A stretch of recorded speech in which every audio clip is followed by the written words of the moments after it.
आज हमारे पास ईमेल के माध्यम से बहुत कुछ सूचनाएं प्राप्त हुई।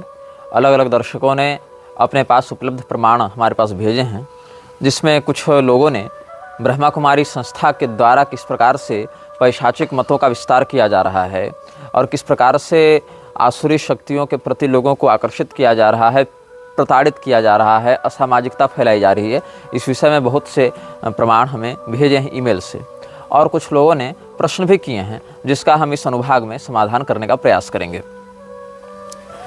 आप सबों को जब हमने बताया था कि ब्रह्मा कुमारी वाले हृदय में एक ज्योति की कल्पना करवाते हैं, तो लोगों ने कहा हृदय में नहीं, ललाट में कल्पना करवाते हैं। देखिए, भाव यह है कि ललाट, हृदय इत्यादि केंद्र बदल सकते हैं। प्रधानता यह है कि शास्त्रीय देवी देवताओं की आराधना छोड़कर अपुष्टावस्था में केवल ज्योति का चिंतन करवाना व्यक्ति को नकारात्मक शक्तियों की ओर प्रेरित कर सकता है। और यही इन लोगों का उद्देश्य है कि जिस भी व्यक्ति के चित्तवृत्ति में धर्मशास्त्रीय परंपरा का अभाव देखें, उस व्यक्ति को किसी भी प्रकार से अपने दल में सम्मोहक बातों का आश्रय लेकर सम्मिलित कर लिया जाए। ऐसे ही तुमको अगर स्मरण होगा, एक और संस्था है भारत में, दिव्य ज्योति जागृति संस्थान के नाम से, जिसका प्रवर्तक आशुतोष नाम का एक व्यक्ति था। वो किस प्रकार के लोगों को अपने संस्थान में जोड़ रहे हैं? ऐसे लोगों को जो हिंदू धर्म से संबंध तो रखते हैं, स्वयं को हिंदू तो मानते हैं, किंतु हिंदू धर्म में क्या परंपरा है, क्या नियमावली है, क्या उपासना मर्यादा है, इस विषय में कुछ भी नहीं जानते। उन लोगों को केवल एक ज्योति का ध्यान करवाया जाता है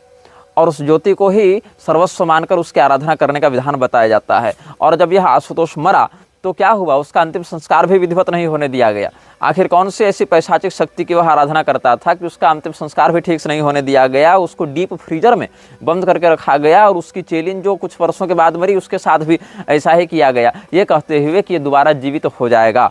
तो ये किस प्रकार की सनातन परंपरा का ये सब निर्वहन कर रहे हैं हिंदू धर्म के नाम पर? कहने का तात्पर्य है कि हिंदू धर्म के ऐसे लोग जो हिंदू बन तो गए, पैदा तो हो गए, लेकिन हिंदू धर्म के विषय में, सनातन के विषय में कुछ भी नहीं जानते और न परंपरा प्राप्त आचार्यों का मार्गदर्शन उन्हें प्राप्त है। ऐसे लोग इन पैशाचिक संस्थाओं के बहुत ही सरल लक्ष्य हो जाते हैं, सॉफ्ट टारगेट हो जाते हैं। कुछ व्यक्तियों के प्रश्न आए हैं, जिसमें एक प्रश्न यह है कि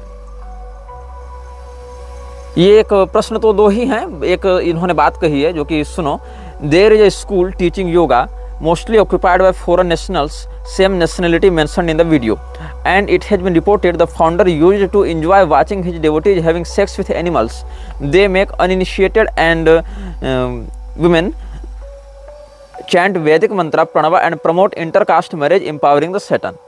तुमको स्मरण होगा, बहुत से चित्र ऐसे सार्वजनिक हुए थे जिसमें हिंदू धर्म के गुरुओं का वेश बनाकर, कुछ साधु सन्यासी का वेश बनाकर शिवलिंग के ऊपर पैर रखकर अपने पैर का अभिषेक करवा रहे थे। शिवलिंग के ऊपर पैर रखा हुआ था लोगों ने। ये सब फोटो बहुत सरलता से इंटरनेट पर उपलब्ध हैं और स्वयं को शैव संप्रदाय का बता रहे थे।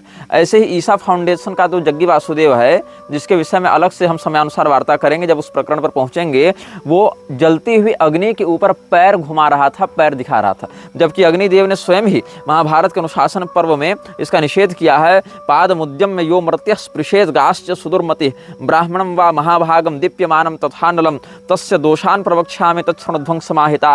ये सब विषय में ब्राह्मण, गौ और प्रज्वलित अग्नि के ऊपर पैर ऐसे रखना निषिद्ध बताया गया है महाभारत के अनुशासन पर्व में। ऐसे अनुशासन का विषय बताया गया है। लेकिन पैशाचिक शक्तियों के उपासक जो खुलेआम न्यू वर्ल्ड ऑर्डर के समर्थकों से मिलते हैं, अपनी संस्था में शिव जी की आड़ में पैशाचिक तत्वों की आराधना करते हैं और लोगों को चिकनी चुपड़ी बातों से सम्मोहित करके अपनी ओर आकर्षित करते हैं, संदिग्ध गतिविधियों के प्रसारक हैं, ऐसे लोग भी ये सब हिंदू धर्म की आड़ में कर रहे हैं, यह दिखाने के लिए कि हम सब तो हिंदू ही हैं भाई। तो जिस प्रकार से कोई व्यक्ति घुसपैठ करके आपके पड़ोस में आ जावे और स्लीपर सेल बना रहे, अपने लक्ष्य को साधता रहे, लेकिन आप उसकी वास्तविकता से अनभिज्ञ हों, जिस दिन बम फटे तो आपको लगे अरे ये तो आतंकवादी था, वही हाल इन धार्मिक संस्थाओं की आड़ में चलने वाले असामाजिक संगठनों का है।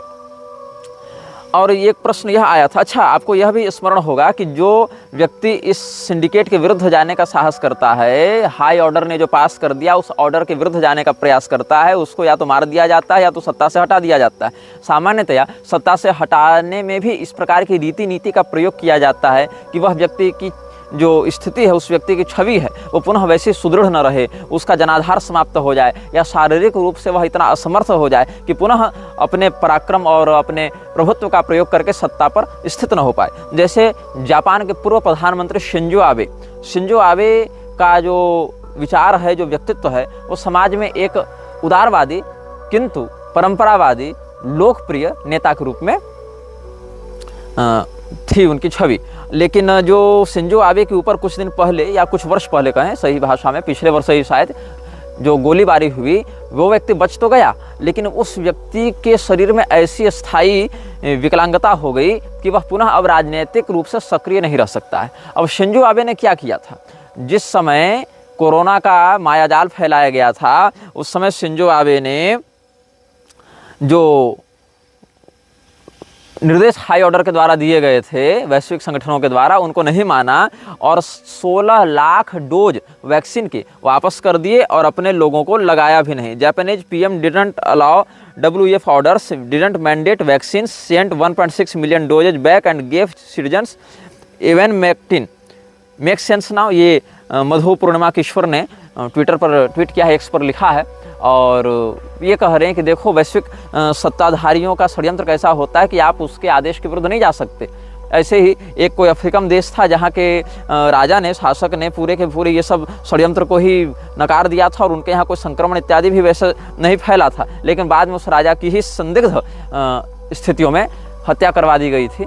तो बहुत कुछ ऐसा है जो पूर्वकृत घटनाओं का परिणाम बाद में 2-4 वर्ष के बाद समझ में आता है और फिर ये रहस्य समझ में आता है कि इस कारण के पीछे की प्रक्रिया क्या थी।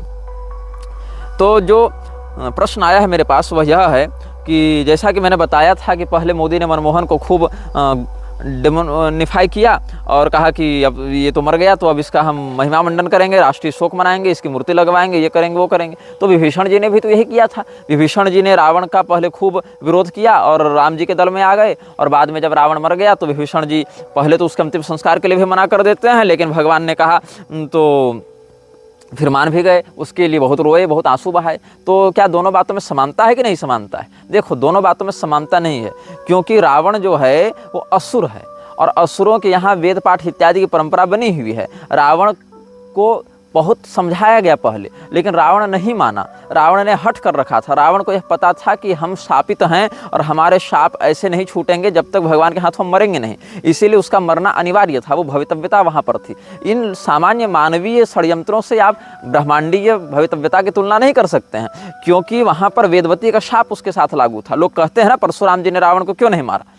परशुराम जी ने रावण को इसीलिए नहीं मारा क्योंकि रावण को मारने के लिए छाया सीता का रूप धारण करके वेदवती आएंगी, ऐसा शाप था। तो वेदवती कहाँ से आती परशुराम जी के अवतार में? यह भी बात थी कि भगवान को स्त्री वियोग झेलना पड़ेगा, वानर भालू इत्यादि का सहारा लेना पड़ेगा। तो ये सब जो पूर्वकृत भवितव्यताएं पूर्व निश्चित की गई थी, वो सब परशुराम जी के अवतार में साथ में घटित नहीं हो रही थी, इसलिए परशुराम जी ने ऐसा नहीं किया, समर्थ होने के बाद भी नहीं किया। तो रावण जो है वह असुर है और असुरों में वेद पाठ इत्यादि की परंपरा प्राप्त होती है, यज्ञोपवीत इत्यादि की परंपरा प्राप्त होती है। वह वेदज्ञ नीतिज्ञ था, लेकिन परदाराभिमर्शन का ही निमित्त बनाकर उसका वध होना निश्चित था और तामस शरीर से हम भजन नहीं कर सकते, वो मेरे लिए मार्ग ही नहीं है, ऐसा वह निश्चित रूप से जानता था। इसलिए हठपूर्वक उसने दुराग्रह किया, समझाने पर भी नहीं समझा। सभी लोगों ने समझाया, नाना ने समझाया, माँ ने समझाया, भाई ने समझाया, बेटे ने समझाया, पत्नी ने समझाया, सब ने समझाया, गुरु जी ने समझाया, लेकिन नहीं माना। लेकिन यहाँ पर जो ये लोकल पॉलिटिक्स चल रही है, इसमें कोई समझने समझाने वाला नहीं है। विभीषण जी ने कभी भी मंदिर नहीं तोड़े, विभीषण जी ने वर्णाश्रम का विरोध नहीं किया, विभीषण जी ने रामद्रोहियों से हाथ नहीं मिलाया, जैसा कि आजकल के राजनेता करते हैं, चाहे किसी भी पार्टी के हों। तो दोनों ही प्रकरण बिल्कुल ही अलग अलग विभाग के हैं और अलग अलग स्तर पर स्थित हैं। फिर एक प्रश्न यह आया कि राजा बलि तो परम भागवतों में हैं, भगवत धर्म विशेषज्ञों में हैं, प्रातस्मरणीय में हैं, फिर वो कलयुग को क्यों प्रोत्साहित करते हैं? देखो, इसीलिए करते हैं क्योंकि राजा बलि वैयक्तिक रूप से चाहे कितने भी धर्मनिष्ठ हों, प्रहलाद जी भी धर्मनिष्ठ हैं, लेकिन उनका विभाग ही है देवता का प्रतिपक्षी बनना, एंटी देवता होना। तो देवता का प्रतिपक्ष स्थान वो धारण करने से देवताओं के साथ युद्ध करते हैं और देवताओं का युद्ध इसके साथ युद्ध तब करेंगे जब देवताओं की शक्ति कम होगी, और देवताओं की शक्ति को कम करने के लिए यज्ञ मर्यादा इत्यादि का विरोध करना पड़ेगा उनको। जो मानवीय यज्ञ हैं, मनुष्यों के द्वारा जो किए जाने वाले यज्ञ हैं, जिनसे देवताओं को पुष्टि प्राप्त होती है, वहाँ मनुष्यों में यज्ञ परंपरा इत्यादि, श्राद्ध दान इत्यादि की परंपरा खंडित होगी, तब देवताओं का बल कम होगा, और देवताओं का बल कम होगा तो असुरों का उत्कर्ष होगा। इसी कारण से राजा बलि स्वयं धर्मनिष्ठ होने के बाद भी जो यज्ञ देवताओं को पुष्ट करते हैं, ऐसे यज्ञों का विरोध करने के लिए कलियुग और म्लेच्छ राज को प्रोत्साहित करते हैं। तो राजा बलि का विभाग ही वह है ब्रह्मांड में। जैसे कलियुग एक अनिवार्य अंग है प्रकृति का, जैसे तमोगुण एक अनिवार्य अंग है प्रकृति का, वैसे असुर भी एक अनिवार्य अंग है प्रकृति के, जो देवताओं के विपक्ष में संतुलन होने के लिए स्थापित किए गए हैं। अब कुछ लोग यह कहते हैं कि म्लेच्छ ही असुर है, असुर ही म्लेच्छ है। एक व्यक्ति तो कह रहा था कि भगवान शिव ही म्लेच्छ है। ऐसे ऐसे नालायक हमारे वीडियो देखने पहुंच जाते हैं कि खोपड़ी घूम जावे। तो भगवान इंद्र के रूप में राजा बलि जब आएंगे तब उनका विभाग बदल जाएगा, लेकिन अभी जिस विभाग में है वहाँ असुरों का उत्कर्ष कराने के लिए उनको यज्ञ मर्यादा मानवीय सभ्यता के अधिकार सीमा से बाहर करनी पड़ेगी, यज्ञ मर्यादा का विखंडन करना पड़ेगा। इसीलिए राजा बलि व्यक्तिगत रूप से धर्मनिष्ठ होने के बाद भी देवताओं से युद्ध करते हैं। और राजा बलि ही नहीं, उनके पूर्वज प्रहलाद जी का भी युद्ध देवताओं से वर्णित है। देवी भागवत इत्यादि में देखें कैसे उन्होंने देवराज इंद्र पर आक्रमण किया था। तो राजा बलि असुर हैं और म्लेच्छ अलग होते हैं। म्लेच्छ मनुष्यों के ही अंतर्गत एक समुदाय विशेष का नाम है, और असुर बिल्कुल अलग प्रजाति हैं। जो असीरियन सभ्यता के राजा अपने नाम के आगे असुर लगाते थे, वो अपने आराध्यों के सम्मान में लगाते थे। वो असुर जाति के नहीं थे, असुर प्रजाति के नहीं थे। एक मानवियों में भी असुर नामक एक समुदाय प्राप्त होता है, लेकिन वो भिन्न है। म्लेच्छों में भी कई प्रजातियां होती हैं। जैसे भारत के पश्चिम भाग में रहने वाले यवन होते हैं, भारत के पूर्वी भाग में किरातों का स्थान बताया गया है, दक्षिण में शबर हैं, उत्तर में हूण हैं। ऐसे करके हूणों के आक्रमण से स्कंदगुप्त ने रक्षा की थी। तो भारत के उत्तर में हूण, भारत के पश्चिम में यवन, दक्षिण में शबर और पूर्व में किरात, और उधर आप रोम की तरफ बढ़ें तो शक। ये शक अलग हैं। शक, शाक्य, शाक, ये सब अलग अलग शब्द हैं। अब कुछ लोग शाक द्वीप को ही शक वाला बता देते हैं और ईरान इत्यादि में पहुंच जाते हैं। वो एक अलग प्रजाति के मूर्ख हैं, उन पर कभी बाद में चर्चा करेंगे। जो गुरुंड, तुरुष्क इत्यादि, तुर्क और इंग्लैंड इत्यादि से आए हैं, वो सब भी अलग अलग प्रकार के म्लेच्छ होते हैं। तो म्लेच्छ समुदाय विशेष में भी अलग अलग स्थान है, उनके अलग अलग कबीले हैं। और असुर एक बिल्कुल ही अलग प्रजाति है। सुरों के विरुद्ध जो खड़े हैं वो असुर हैं। असुरों में दैत्य, दानव इत्यादि की गणना होती है, जो काश्यपी सृष्टि के अंतर्गत आते हैं।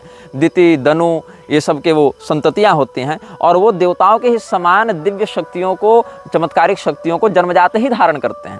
ये सब कुछ विशेष परिभाषाएं हैं। तो असुर अलग हैं, म्लेच्छ अलग हैं। असुरों में भी कई प्रकार हैं और म्लेच्छों में भी कई प्रकार हैं। दोनों को एक साथ मिक्स न किया जाए, मिक्स करने से, मिश्रण करने से समस्या होती है। फिर एक व्यक्ति ने कुछ बातें लिखी हैं जो कि प्रासंगिक हैं। हालांकि हम उन विषयों पर बाद में चर्चा करेंगे, लेकिन इन्होंने भेज दिया है तो हम इसको सम्मिलित यहाँ पर करेंगे। और इन्होंने ईमेल के माध्यम से अपनी बात हमें कही थी। कहते हैं कि 2015 में जो सिम लॉन्च हुए हैं उसमें अनलिमिटेड इंटरनेट दिया गया और सिम भी फ्री थी। उसके बाद लोगों ने पॉर्न देखना इंडिया में बहुत प्रारंभ किया। उसी टाइम में बीबी के वाइन्स, कैरी मिनाती और बाकी यूट्यूबर्स ने गालियां देना नॉर्मल किया और इंटरनेट में बहुत फेमस हुए ये सब। 2018 में से वेब सीरीज जैसे मिर्जापुर में गालियां देना और सेक्स सीन्स दिखाना नॉर्मल हुआ, जिसको OTT प्लेटफॉर्म्स पे लाखों लोगों ने देखा। उसी के साथ सॉफ्ट पॉर्न जैसे उल्लू, कुकू, गंदी बात जैसे गालियाँ देने वाली और सॉफ्ट पॉर्न सीन्स लड़ाई झगड़े और खून खराबे के साथ दिखाई गई। इन वेब सीरीज में घरेलू रिश्ते जैसे देवर भाभी, पड़ोसी और पत्नी, पत्नी का पराये मर्द से संबंध बनाना, मामी भांजा, चाचा भतीजी इत्यादि नॉर्मल बातें दिखाई गई। साथ में रितेश अग्रवाल, ओयो के फाउंडर ने ओयो रूम्स लॉन्च किया, जिसमें अनमैरिड कपल्स को सेक्स करना अलाउ किया गया। लड़कियां इंटरनेट से पहले ही बिगड़ गई और हवस में अंधी थीं। ओयो में बिगड़े हुए लड़कों के साथ जाकर शादी से पहले ही संबंध बनाना नॉर्मल हो गया। प्यार करना, जिम्मेदारी संभालना, इसके आगे सेक्स को रखा गया। उसी टाइम अमेरिका में LGBTQ वाली कम्युनिटी को नॉर्मल किया गया और छोटे छोटे बच्चों को गे, लेस्बियन बनाना नॉर्मल बताया गया। उसी के साथ ओनली फैंस भी आया, जिसमें लड़कियों को पैसा कमाने के लिए अपनी नंगी फोटो बेचना और कुछ भी टाइम में करोड़पति बनाना नॉर्मल कर दिया गया। इंडिया में लड़कियां शादी से पहले फिजिकली होकर संबंध बना रही, लड़के पॉर्न और इंस्टा पे लड़कियों की नंगी रील्स देख रहे, मास्टरबेट करते हुए कमजोर हो रहे। इसकी वजह से IVF से बच्चा पैदा करने का बिजनेस भी नॉर्मल हुआ, क्योंकि लड़कों का स्पर्म क्वालिटी खराब होने लगी ज़्यादा हस्तमैथुन से, डॉक्टर्स ने हस्तमैथुन को नॉर्मल बताया। इंटरनेट पर कई ऐसे आपको लेख भी मिल जाएंगे जहाँ इसको नॉर्मल बताया जा रहा है। और IVF सेंटर्स ने खूब पैसा कमाए। वेब सीरीज और यूट्यूब से गलत सेक्सुअल चीज़ों को जैसे कि वाइफ स्वैपिंग और ओपन मैरिज और मैं बोल भी नहीं सकता ऐसी फैंटेसीज को लोगों को बताया गया, उनके दिमाग में डाला गया। और ये सब क्या होता है, आज सिचुएशन ये है कि लड़के जो पढ़ाई करके करियर बना रहे हैं वो डिप्रेशन में जा रहे हैं, ये सोच कर कि उनकी होने वाली बीवी किसी और के साथ संबंध ना बना रही हो। मेरे पास भी ऐसे बहुत से लोग व्यक्तिगत समस्याएं लेकर आते हैं, चाहे स्त्री हो चाहे पुरुष हो। पुरुष तो अधिक ही है उसमें बल्कि। उनको वर्जिन लड़की मिलेगी या नहीं, और बिगड़े हुए अमीर लड़के लड़कियों को प्यार और पैसे दिखा रहे, उनके शरीर का इस्तेमाल कर रहे। ये सब जियो का फ्री अनलिमिटेड इंटरनेट और ओयो रूम्स के आने के बाद समाज में इसका असर तेजी से हुआ। साथ ही अंबानी की शादी में दिखाया हुआ एक था कपल आया जो रॉथस्चाइल्ड फैमिली से बिलोंग करता है, जो कि इल्यूमिनाती और मलेशिया से डायरेक्ट कनेक्शन में है। इसका मतलब मुकेश अंबानी कोई शरीफ इंसान नहीं, सब कुछ एक सोची समझी साजिश के साथ किया हुआ है 2015 में। ऐसा इस व्यक्ति ने मुझे ईमेल भेजा, और इस ईमेल में कही गई बातें तथ्यात्मक भी हैं, इसलिए हमने इसको सम्मिलित किया।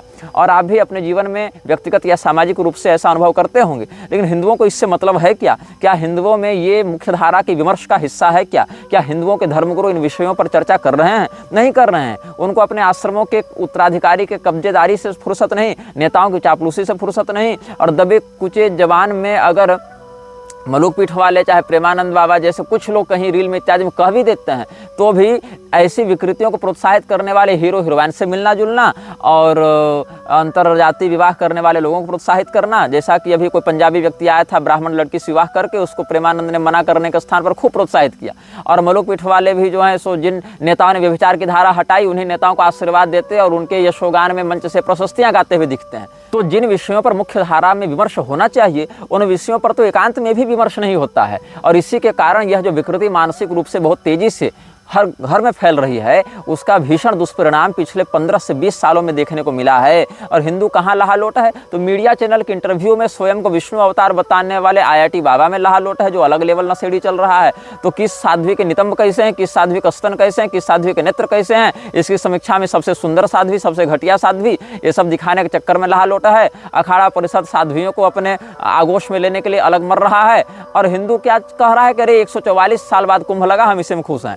144 साल बाद महाकुंभ लगा, हम इसी में खुश हैं। ये अलग गणित चल रहा है।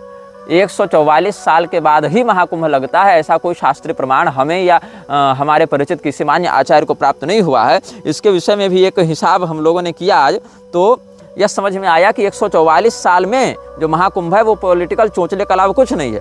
इस पॉलिटिकल चोंचले के पीछे दो ही कारण है, एक भीड़ बढ़ाना, दूसरा 2019 के अर्ध कुंभ को ये लोग कुंभ घोषित कर चुके थे, तो इस बार कुछ नया करना था। तो 144 साल बाद पूर्ण महाकुंभ लगता है, ऐसा कोई शास्त्रीय सिद्धांत प्राप्त न होने के बाद भी इन्होंने ये घोषणा कर दी। और जो व्यक्ति सिद्धांत ज्योतिष का सामान्य ज्ञान रखते हैं, उनको पता है कि सभी ये जो इस प्रकार की गणनाएं हैं बृहस्पति के आधार पर देखी जाती हैं, और बृहस्पति के अतिचारी होने पर 11 साल में भी कुंभ आ जाता है, उसकी राशि परिवर्तन में शीघ्रता होने के कारण। और अगर वक्री हो जाएगा तो 13-14 साल में भी आ सकता है। तो केवल 144 साल के बाद ही ये लगेगा महाकुंभ, ये भी एक असामान्य बात है। और सुनो, आज से ठीक 144 साल पहले 1881 में कोई कुंभ नहीं हुआ था। कुंभ हुआ था 143 साल पहले 1882 में। अब इसके पीछे क्या हुआ? 1882 में, 1894 में, 1906 में, 1918 में, 1930 में, 1942 में, 1966 में लगा। ऐसे कटता गया 12-12 साल का आंकड़ा। और उसके बाद 77 में जब बृहस्पति अतिचारी हुए तो उनकी 1 साल कम पड़ गया, तो फिर 66 के बाद 77 में लगा, फिर 89 में लगा, 2001 में लगा, 2013 में लगा और 2025 में लगा। तो ये जो है 144 साल में नहीं, 143 साल में लगा। लेकिन ये लोग सीधे सीधे 12 को 12 से गुणा करके वर्ग निकाल दे रहे हैं, 144 कर दे रहे हैं। ये भी कोई शास्त्रीय प्रमाण नहीं है इसका। लेकिन क्यों नहीं है? हर कुंभ किसी न किसी कुंभ से तो पड़ेगा ही 144वां। उस हिसाब से अगर लगातार भी देखें तो मतलब 12वां तो पड़ेगा ही, 143 हो चाहे 145 हो चाहे 144 हो, लेकिन हर कुंभ किसी न किसी कुंभ के सापेक्ष तो 12वां पड़ेगा। जैसे हर वार किसी न किसी वार के सापेक्ष तो 7वां पड़ता है। अब गुरुवार से जोड़ें तो बुधवार में, शुक्रवार से जोड़ें तो गुरुवार में, शनिवार से जोड़ें तो शुक्रवार में। तो हर एक वार किसी न किसी वार के सापेक्ष तो 7वां पड़ेगा। वैसे हर एक कुंभ किसी न किसी कुंभ के सापेक्ष तो 12वां पड़ेगा। तो ऐसे तो या तो कोई कुंभ महाकुंभ नहीं बनेगा या तो सारे बन जाएंगे। लेकिन हिंदुओं को कोई विमर्श नहीं करना, न धार्मिक दृष्टि से, न राजनीतिक दृष्टि से, न सामाजिक दृष्टि से। बस उनको जो कह दिया गया मीडिया के द्वारा, नेताओं के द्वारा और नेताओं के एजेंट धर्म गुरुओं के द्वारा, अधर्म गुरुओं के द्वारा, उसी को परम सत्य मान लेना है। और अगर इस बीच में कोई कुछ तथ्यात्मक बात साहसपूर्वक कह दे, उसको एकदम लकड़बग्घों के समान टूट पड़ना है उसके ऊपर, और उसी को हिंदू द्रोही और संत निंदक बता देना है। कुछ लोग कह रहे हैं कि जब ये जो आर्द्रवृक्ष है ये देवताओं की ही आराधना पहले कर रहा था, तो देवताओं ने इसकी आराधना क्यों स्वीकार नहीं की? अच्छा, अगर ये कुछ गलत कर रहा था तो देवता इसको सुलझा देते, समझा देते, बता देते कि बेटा तू गलत कर रहा है। हमने कमेंट में लिखा कि सही बात है, देवता के पास इतना दिमाग थोड़े है कि वो उसको ऐसा समझा देते। वो तो आप जैसे महानुभाव हैं जो कुछ देवताओं को मार्गदर्शन देते हैं कि ऐसा करना चाहिए और वैसा नहीं करना चाहिए। मतलब ऐसे लोग कहते हैं कि हाँ देवता लोग ही गलत किए होंगे, उतनी अकल थोड़ी होगी देवता में, हम बता रहे हैं उसको क्या करना चाहिए था। वाह रे वाह होशियार, बात ऐसी है। अशास्त्र विहितम घोरम तप्यम ते तपोजना दंभाहंकार संयुक्ता कामराग बलान्विता करशयंत शरीरस्थम भूतग्राम मचेतस माम चैवांत शरीरस्थम तान विद्यासुर निश्चयान। आसुरी निश्चय वाले लोग जो तपस्या करते हैं वह दंभाहंकार से संयुक्त होकर अशास्त्र विहित तपस्या होती है, उससे जनोत्पीड़न होता है। जैसे शंभू की इत्यादि की तपस्या थी, वहाँ पर देवता प्रसन्न नहीं होते हैं, वरदान नहीं देते हैं। और जो यक्षे दास्यामि मोदिष्य इत ज्ञान विमोहिता अनेक चित्त विभ्रांता मोहजाल समावृता प्रसक्ता काम भोगेषु पतंत नरकेषु चौ। यह आसुरी संपदा का वर्णन भगवान श्री कृष्ण ने श्रीमद् भगवद गीता के 16वें और 17वें अध्याय में किया है। इन बातों के विषय में जो शास्त्रीय मत है उसके अर्थ को समझने वाले लोग इस प्रकार का मूर्खतापूर्ण प्रलाप नहीं करते कि देवताओं को ऐसा कर देना चाहिए था, देवताओं को वैसा कर देना चाहिए था। जो हमने बताया था क्रिएटर ऑफ लाइट और चिल्ड्रन ऑफ लाइट, ये सब जो बातें हैं ब्रह्मा कुमारी वाले भी बड़ा प्रचारित करते रहते हैं। और उसी के नियम के अनुसार मृक्षराज का जो अपने अनुयायियों के लिए निर्देश है उसकी हम चर्चा करेंगे। उसमें कहते हैं pursue the calling of your light, chase your passion and live your dreams for the greater light requires this. जो बड़ी ज्योति है, महाज्वाला है, महाज्वाला मतलब प्रधान ज्वाला जो अनाम लक्ष्य की ज्वाला है। अब अनाम लक्ष्य इत्यादि को भी विकिपीडिया में कुछ वर्णित किया गया है और कहीं कहीं यूट्यूब इत्यादि में भी उसके विषय में बताया गया है, लेकिन उसमें बहुत सी बातें हमें प्रामाणिक भी अनुभूत हुई और बहुत सी बातें संदिग्ध भी अनुभूत हुई, क्योंकि उसकी जैसी शक्ति वास्तव में है उतने विस्तृत प्रारूप में उसको नहीं बताया गया है। उसको थोड़ा डिग्रेड करके बताया गया है ताकि लोगों का ध्यान उन विषयों पर न जावे और लोग उसके प्रति गंभीरता से चिंतन न कर सकें। तो जो महाज्वाला का धारक है, जो तमोज्वाला का धारक है, वही सब कुछ का उपभोक्ता है। जैसे भगवान यह कहते हैं ना कि अहम ही सर्वयज्ञानां भोक्ता च प्रभुरेव च। तो असुर इत्यादि क्या करते थे? हिरण्यकशिपु इत्यादि ने क्या किया? स्वयं को ही समस्त यज्ञों का उपभोक्ता बता लिया। महिषासुर ने क्या किया? जितने भी देवता हैं वो उन समों के अधिकार का स्वयं उपभोग करने लगा। शुंभ निशुंभ इत्यादि भी क्या कहते थे? यज्ञ भागान हम सर्वान उपासनामि पृथक पृथक। तो जितने भी उपभोग हैं यज्ञ आहुतियों के, वो सब देवताओं के हाथ से छीन कर स्वयं करने लगता था। तो इसी प्रकार से ये जो उपभोक्ता है सभी तत्वों का, वो स्वयं ही मृक्षराज अपने आप को बनाकर रखा हुआ है। तो महाज्वाला का वह धारक अपने अनुयायियों के हृदय की ज्वाला के माध्यम से जो भी वैभव और प्रतिष्ठा प्राप्त करता है उसका प्रधान उपभोक्ता स्वयं को मानता है। इसीलिए जो भी आपके पास है वो आपका नहीं उसका है, आप नहीं उपभोग कर रहे, आपके माध्यम से वही उपभोग कर रहा है। इस भावना को सभी अनुयायी अपने हृदय में धारण करें। आपको अपने लिए नहीं कमाना, आपको अपने लिए नहीं मेहनत करनी, आपको इसीलिए ये सब करना है क्योंकि महाज्वाला के धारक को इसकी आवश्यकता है, वह इसकी इच्छा करता है।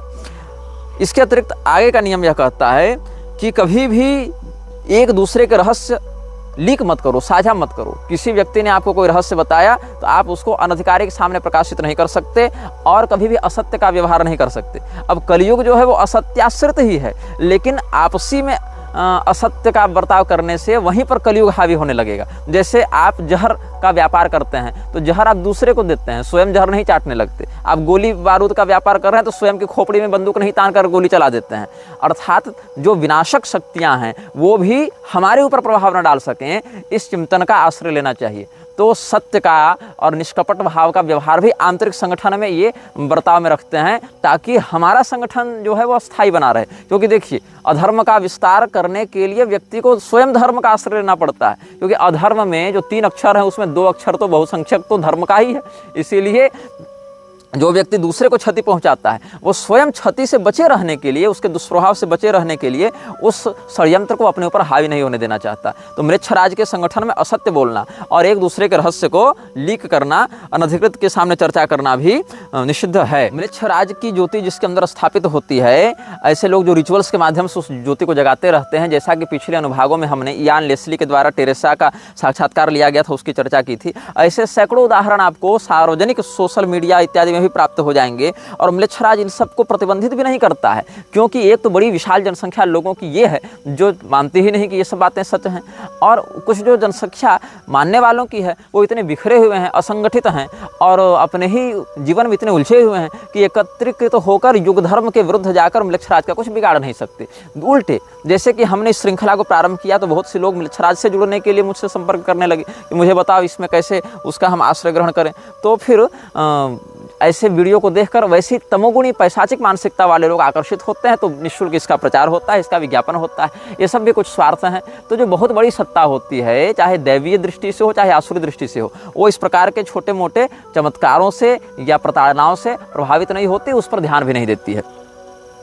तो कोई भी निर्णय लेना है तो महाज्वाला जो हृदय में स्थापित की गई है म्लेच्छ परंपरा से, उसी को अंतिम निर्णायक मानना है। वो हृदय में स्वयं संकेत कर देगा कि तुमको इस मार्ग में आगे बढ़ना है कि नहीं बढ़ना है। मतलब अंतिम निर्णय जो है, डिसीजन में जो अंतिम मुहर लगेगी वो उस ज्वाला के माध्यम से ही लगेगी, और वो अंदर से वो पता चल जाएगा, वह अनुभूति हो जाएगी उसके उपासक को कि हाँ, इस निर्णय में हमको आगे बढ़ना है कि नहीं बढ़ना है। ये अगला नियम म्लेच्छराज ने अपने अनुयायियों के लिए निर्दिष्ट किया है। म्लेच्छराज अपने अनुयायियों के लिए कहता है कि तुम अपने भौतिक घर को अपना घर मत मानो।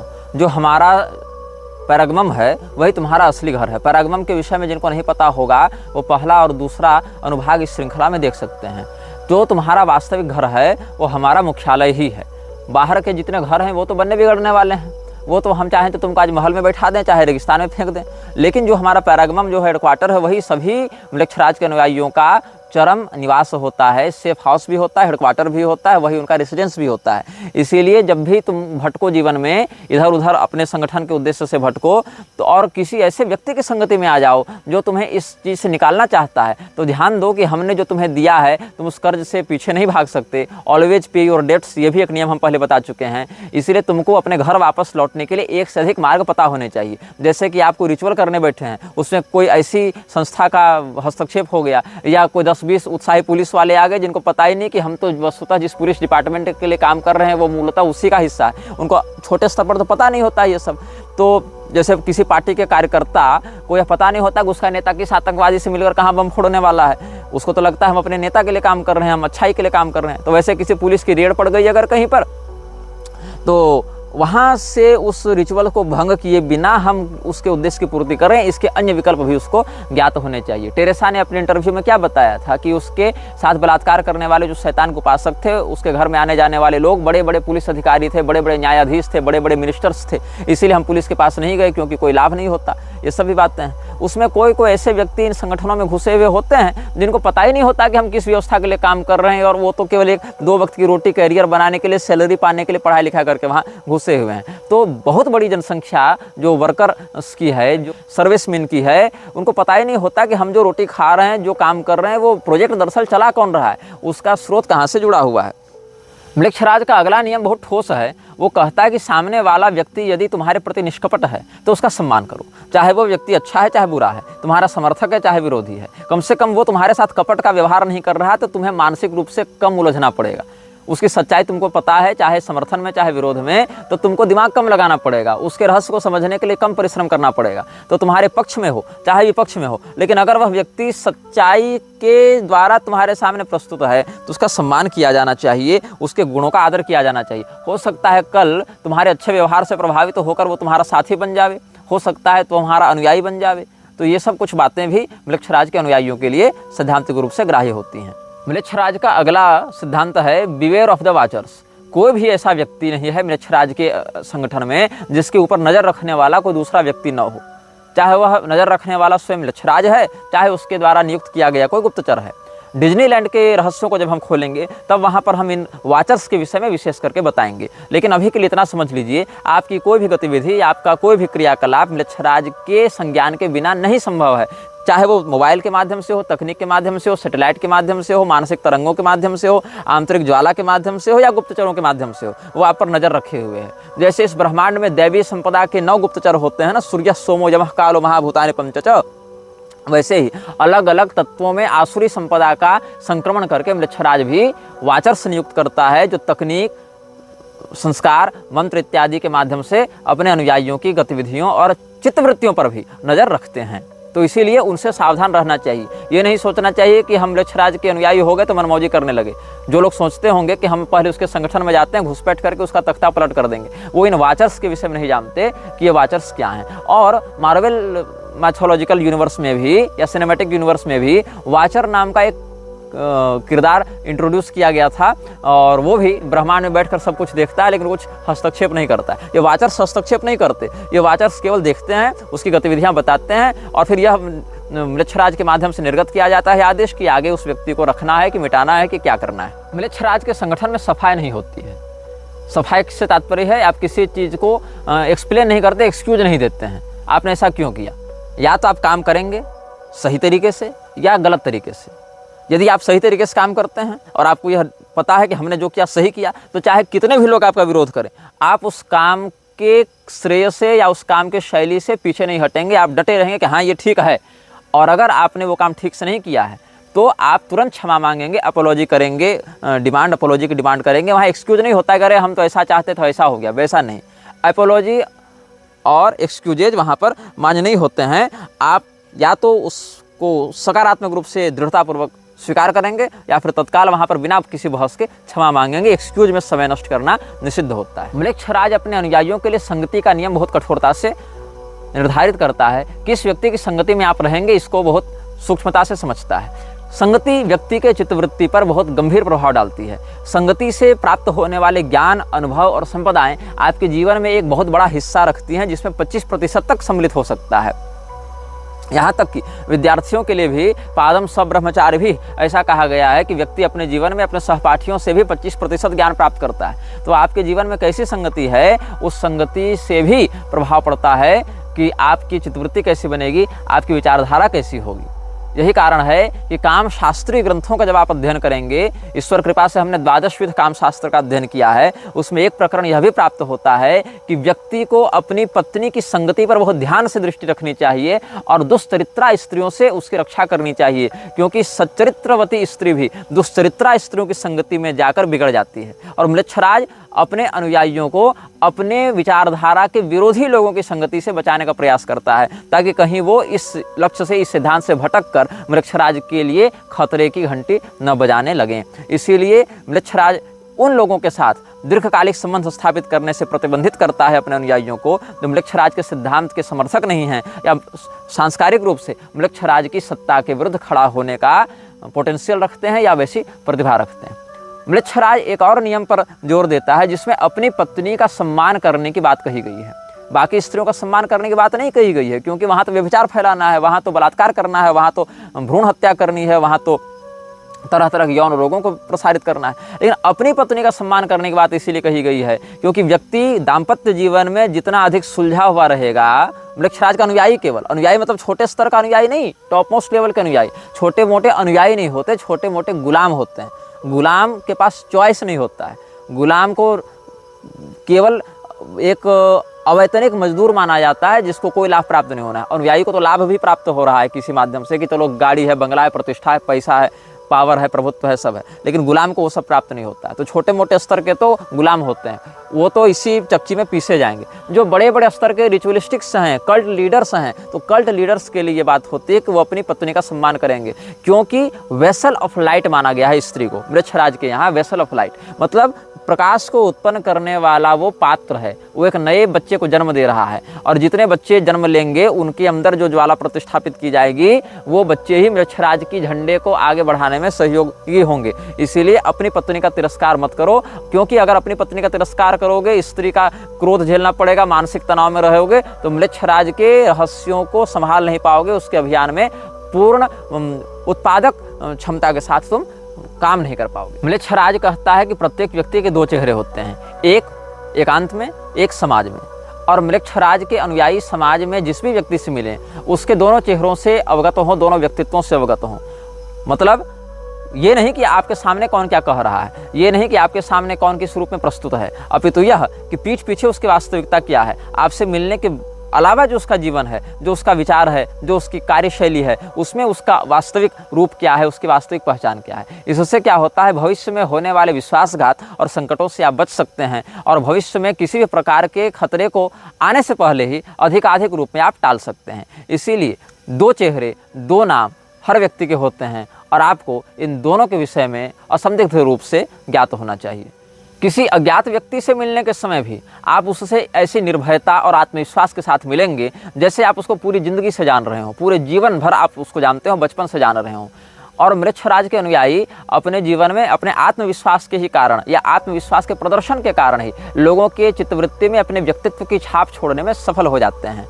First impression is the last impression, ये भी एक कहावत चलती है। देखो, first impression is the last impression एक बहुत बड़ा छलावा है, क्योंकि कोई भी व्यक्ति जो पहले मुलाकात में आपको प्रभावित करने के लिए परिश्रम कर रहा है वो कहीं ना कहीं अपने वास्तविक रूप को छिपाने का प्रयास कर रहा है। जो व्यक्ति सच्चा होता है वो पहले मुलाकात में प्रभावित नहीं करता, धीरे धीरे आप उसको जानेंगे, समझेंगे, उसकी अच्छाई और बुराई की समीक्षा करेंगे, तब उसके व्यक्तित्व के विषय में बातें खुलकर सामने आएंगी। पहली मुलाकात में जो परिस्थिति बनी, जिस प्रकार की मनोवृत्ति थी, जिस प्रकार के गुणावगुण का चिंतन किया गया, वो चिरस्थायी नहीं होता है, उसमें आप एक दूसरे के विषय में जानते नहीं होते हैं। तो पहले मुलाकात में जो प्रभावित करने का प्रयास करता है उस व्यक्ति से सावधान रहिएगा। जो सहज रहता है वही व्यक्ति अधिकाधिक सच्चा होने के लिए योग्य होता है, उसमें उसकी संभावना अधिक होती है। लेकिन मृच्छराज के अनुयायी पहली मुलाकात में व्यक्ति को ऐसे दिखाने का प्रयास करते हैं जैसे कितने आत्मीय हैं, कितने अभिन्न हैं और कितने वर्षों से उसको बहुत निकटता से जान रहे हैं। मृच्छराज के अनुयायियों के लिए देर से उठना और जल्दी सोना निषिद्ध होता है। जो कल्ट लीडर्स होते हैं, जो रिचुअल कमांडर्स होते हैं इन लोगों के,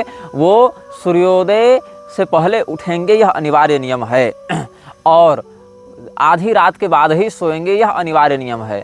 वो 4 से 5 घंटे ही नींद ले सकते हैं, इससे अधिक नींद नहीं ले सकते हैं। और सूर्योदय से पहले उठना तो अच्छी बात है, लेकिन देर रात तक जगना अच्छी बात नहीं है। देर रात तक जगकर उस ज्वाला को प्रोत्साहित करते हैं और प्रातःकाल सुबह जल्दी उठकर अपने ऊपर हावी होने वाली नकारात्मकता जो उनके अभियान में विखंडन उत्पन्न कर सकती है, उससे ये लोग बचते हैं। तो मृच्छराज के लगभग बड़े अनुयायी जो कल्ट लीडर्स होते हैं वो अधिक से अधिक 4 घंटे 5 घंटे की ही नींद लेंगे। उससे अधिक नींद लेने से मृच्छराज की जो ज्वाला है उनके अंदर वो धीरे धीरे कम होने लगती है, बुझने लगती है। प्रभाते तारका इव, जैसे सूर्योदय होने के बाद तारे टिमटिमाने बंद हो जाते हैं, मतलब दिखने बंद हो जाते हैं, वैसे ही अधिक सोने से मृच्छराज की ज्योति क्षीण होने लगती है। अब इसका अर्थ ये नहीं कि जो व्यक्ति मृच्छराज से बचना चाहता है वो 12-12 घंटा सोया करे, ऐसा नहीं है।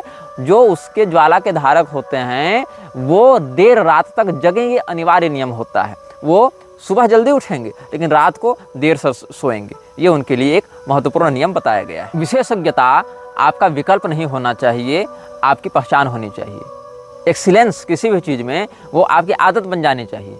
और अगर आप किसी चीज़ में असफल होते हैं, फेल होते हैं, तो उस असफलता को अपने चिंतन पर, व्यक्तित्व पर हावी नहीं होने देना है, क्योंकि मृच्छराज के लिए ये संसार भी एक क्रीड़ा भूमि के ही समान हो गया है, जहाँ वो इच्छानुसार किसी को बढ़ा देता है, किसी को घटा देता है। जैसे ही आपको वीडियो गेम इत्यादि खेलें, उस वीडियो गेम में किसी को मार दिया आपने, किसी को बचा दिया, कहीं किसी की गाड़ी चुरा ली, कहीं किसी की हत्या कर दी, कहीं टैक्सी ड्राइवर बन गए, कहीं पुलिस वाले बन गए। वैसे ही ये दुनिया को एक वीडियो गेम की तरह ये नचाता है, खेलता है इसके साथ और तमाशा बनाकर रखता है पूरे संसार का। तो यदि आप किसी चीज़ में असफल हो जाते हैं तो भी उस असफलता से उत्पन्न होने वाली नकारात्मक भावना को अपने व्यक्तित्व के ऊपर हावी नहीं होने देना है, क्योंकि अगर आपकी वह ऊर्जा वहाँ खंडित होगी तो भविष्य में आप मृच्छराज के किसी काम नहीं आ सकते हैं। और मृच्छराज के लिए ही आप समस्त संपदाओं का अर्जन कर रहे हैं, क्योंकि चरम उपभोक्ता वही है, ऐसा हम पहले के नियमों में स्पष्ट कर चुके हैं। मृच्छराज के अनुयायी जब किसी व्यक्ति से मिलते हैं तो उनके लिए यह नियम है कि उसके हाथों को मजबूती से पकड़ कर हिलाओ और उसकी आंखों में गहराई से देखो। वस्तुतः ये व्यक्ति जो हाथ मिला रहा है और गहराई से ग्रिप बनाकर हैंड शेक कर रहा है और आंखों से आंखों में जो कांटेक्ट बना रहा है, ऐसा लगता है कि ये व्यक्ति अपने प्रभाव को दिखा रहा है, लेकिन नहीं।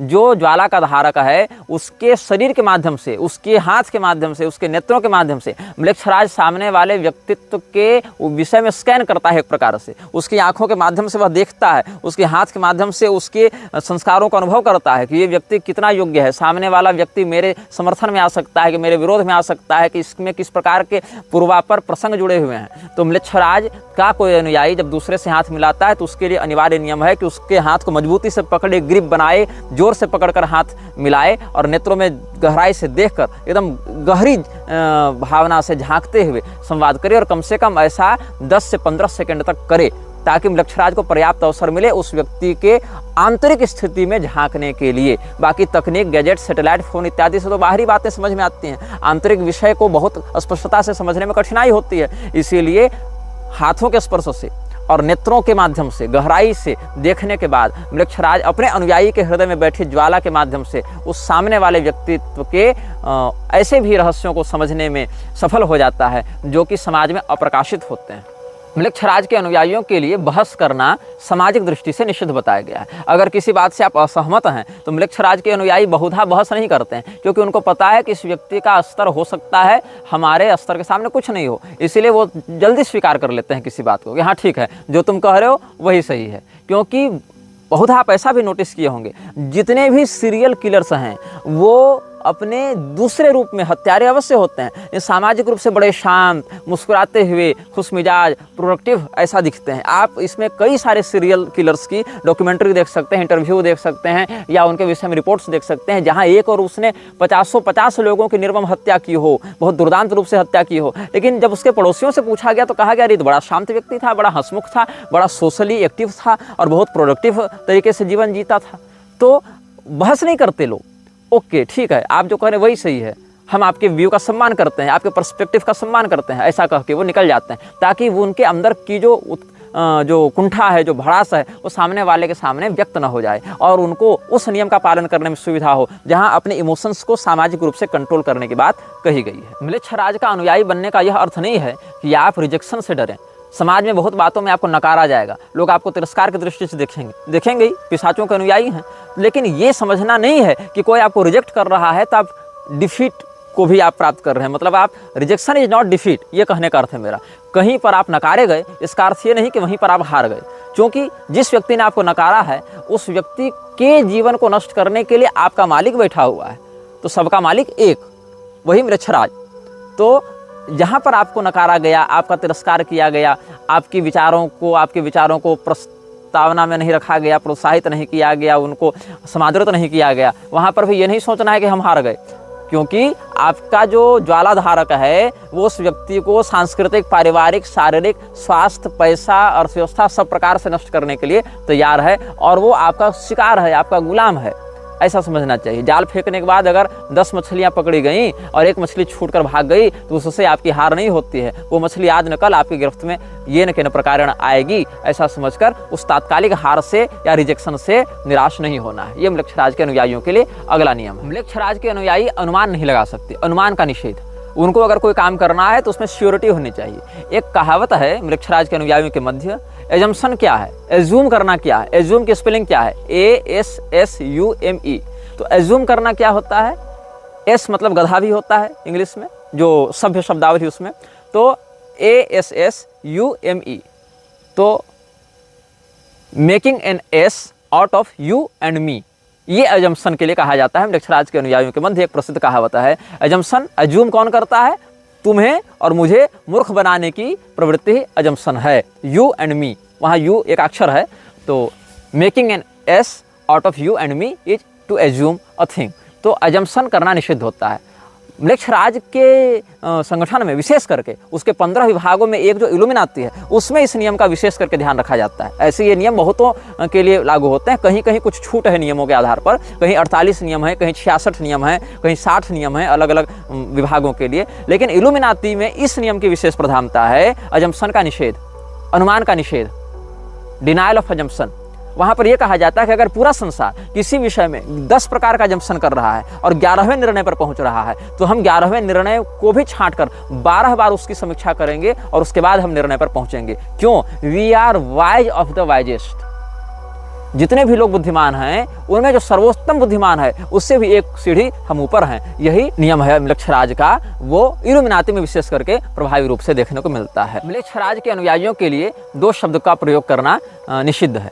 एक, मैं आपको सच्ची बात बताता हूँ, ये नहीं कहा जा सकता है, क्योंकि जब आप ये कहते हैं कि मैं आपको सच्ची बात बताता हूँ तो कहीं न कहीं आप अपनी ये छवि बना रहे हैं कि आप गलत बात भी बता सकते हैं, या आप में झूठ बोलने की प्रवृत्ति भी है, या आई will be very honest with you, ऐसा नहीं कर सकते हैं आप। आपस में सामाजिक रूप से मूर्ख बनाने के लिए तो छल कपट है ही, क्योंकि वहाँ स्पष्ट कहा गया है कि कब आपको अपनी हार को स्वीकार करना है, कहाँ से पीछे भागना है, इसको भी आपको समझना पड़ेगा, जो भाग दूसरे में हम आपको बताए थे। तो मृक्षराज के अनुयायियों के लिए I am being honest with you, या let me tell you the truth, और I will be honest with you, इस प्रकार से शब्दों का प्रयोग करना निषिद्ध होता है, क्योंकि इससे आपकी छवि ऐसी बनती है कि आप झूठ बोलते हैं लेकिन यहाँ पर आप सच बोलेंगे। इससे भविष्य में होने वाली बातें उतनी प्रामाणिक नहीं मानी जाएंगी, आपकी उन बातों के प्रति समाज की उतनी श्रद्धा नहीं रहेगी। इसलिए जो बोलना है सीधे बोलना है, एक स्पष्टता से बोलना है कि हाँ ये है, ऐसे ही है, तुम मानो चाहे मत मानो, जो है ऐसा ही है, चाहे झूठ ही क्यों ना बोलो, लेकिन ये बताकर मत बोलो कि हम सच बोल रहे हैं, क्योंकि मैं सच बोल रहा हूँ। ऐसा कथन कहने से म्लेच्छराज को ऐसा लगता है कि समाज ऐसा मानेगा कि ये व्यक्ति सामान्यतः झूठ ही बोलता है, लेकिन यहाँ पर परिस्थितिक रूप से सच बोल रहा है, या फिर हो सकता है ये झूठ बोल रहा हो, लेकिन हम इसकी बात का विश्वास कर लें, इसलिए बार बार कह रहा है कि मैं आपसे सच बोलूँगा, मैं आपसे झूठ नहीं बोलूँगा, let me be honest with you, या let's have some real talks, इस प्रकार से कह रहा है। म्लेच्छराज के अनुयायियों के लिए जो अंतिम नियम है, 60वां नियम है, वह यह कहता है आपके 2 घर होते हैं। एक घर पैरगमम है, दूसरा घर वह है जहाँ आप अपने परिवार के साथ, समाज के साथ रहते हैं। यदि आपके परिवार वाले म्लेच्छराज के अनुयायी हैं तब तो ठीक है, और नहीं है तो आपका हाल वही टेरेसा जैसा होगा कि उसकी सगी दादी उसका बलात्कार करवाती थी और उसके जन्मे बच्चे को उसी को खिलाती थी। तो 2 घर हैं आपके, एक तो पैरगमम जो उसका वास्तविक हेडक्वार्टर है, उसकी उपलक्षण संज्ञा है पैरगमम, और दूसरा जो आपका सामाजिक घर है, जो पहचान वाला घर है, प्रसिद्ध घर है। तो आपको अपने वास्तविक घर के रूप में इसी को, म्लेच्छराज के ही घर को मानना है, और अपने सामाजिक घर को दूसरा घर मानना है। तो you should take care of your first house before your second, ये नियम है, अंतिम नियम। आप अपने प्राथमिक जो वास्तविक घर है उसकी देखभाल पहले करेंगे, दूसरे घर की देखभाल बाद में करेंगे। मतलब आपके समस्त गतिविधि, क्रियाकलाप, परिश्रम से आपका जो ये पैरगमम वाला जो मुख्यालय है वो पुष्ट होना चाहिए, सामाजिक जो घर है उसकी पुष्टि हो चाहे न हो। इसीलिए दूसरे घर का ध्यान रखने से पहले आपको अपने वास्तविक प्रथम घर का, ज्वालागृह का ध्यान रखना अनिवार्य है। इस प्रकार हमने अनेक अनुभागों में म्लेच्छराज के प्रधान 60 नियमों पर संक्षेपतः चर्चा की है। अगले अनुभागों में हम आपको म्लेच्छराज की युद्ध नीति के विषय में कुछ संकेत करेंगे, जो कतिपय अनुभागों तक चलेगा। यह वीडियो जल्द ही हटा दिया जा सकता है। कृपया थर्ड पार्टी ऐप्स का उपयोग करके डाउनलोड करें। आप इस वीडियो को अपने चैनल पर फिर से अपलोड भी कर सकते हैं।